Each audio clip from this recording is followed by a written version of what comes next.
Et tout notre problème en ce moment, et rien que se rassembler ce soir, c'est déjà un acte de résistance, c'est de voir comment on fait pour militer dans ce clair-obscur. Comment on résiste aux monstres, et des monstres il y en a, et comment on peut agir au plus vite sur la lutte de classe pour que le neuf apparaisse le plus rapidement possible. Je crois que c'est ça l'enjeu de la situation. Et peut-être qu'il faut faire un aveu, dans le cadre de notre crise à nous, pas celle de Gramsci, mais qui est une crise aussi majeure, globale, internationale, on a peut-être un peu trop pensé que les monstres, c'était que le danger fasciste, que l'extrême droite, que le totalitarisme. Et on a peut-être un peu trop oublié que les monstres, c'est aussi les visages de la guerre. On a peut-être péché par ethnocentrisme, même nous qui sommes internationalistes, en oubliant que le monde était en guerre, que la France était en guerre. Et la France, des guerres, elle en mène depuis des années et des années.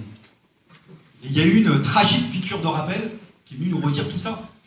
C'est-à-dire que la promesse de guerre, la promesse de paix qui avait été faite après la guerre froide, n'a jamais été tenue par les puissances occidentales, nous on s'en doutait un petit peu.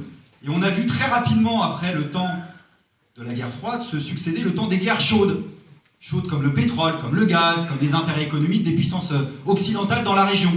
On a donc vu se succéder pendant 15 ou 20 ans des guerres en Irak, en Afghanistan, en Libye, en Centrafrique, en Mali, avec des frappes aériennes, des interventions militaires au sol. On a vu se généraliser des guerres civiles qui naissent en général du chaos politique suscité par ces interventions militaires.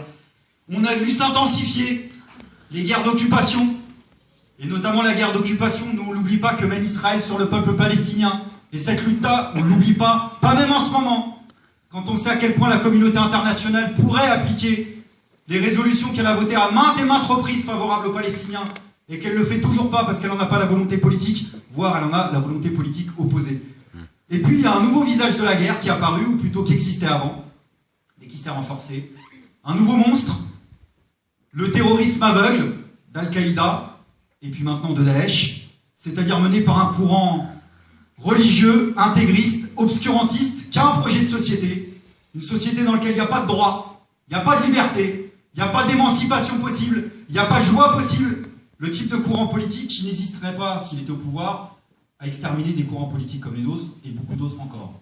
Ce monstre-là, il s'est renforcé comme un parasite dans le cadre de l'escalade militariste impérialiste. Il s'est renforcé dans ce conflit-là. Il a suivi toutes les interventions comme une ombre. Le problème, c'est qu'aujourd'hui, ce courant-là, c'est un peu plus ce monstre-là que la simple ombre de l'intervention militaire occidentale. C'est devenu un courant qui a sa propre existence, son propre essor, sa propre réalité. Et on le sait à telle enseigne qu'en tant qu'internationaliste, on a constaté que nos camarades, nos frères, nos sœurs de combat, je ne sais pas comment les appeler, qui se sont animés dans les révolutions arabes, ont eu affaire dans leur combat contre les dictatures sanglantes au double visage de la contre-révolution. L'impérialisme occidental, mais aussi le terrorisme de Daesh. Et ça devrait avoir une incidence politique en France.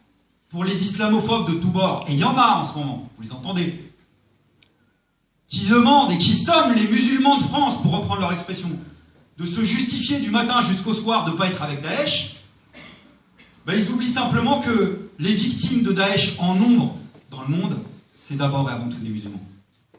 Ça devrait suffire à clore le débat, malheureusement, c'est pas tout à fait le cas, c'est le moins qu'on puisse dire. Alors comment lutter contre les monstres? Compliqué.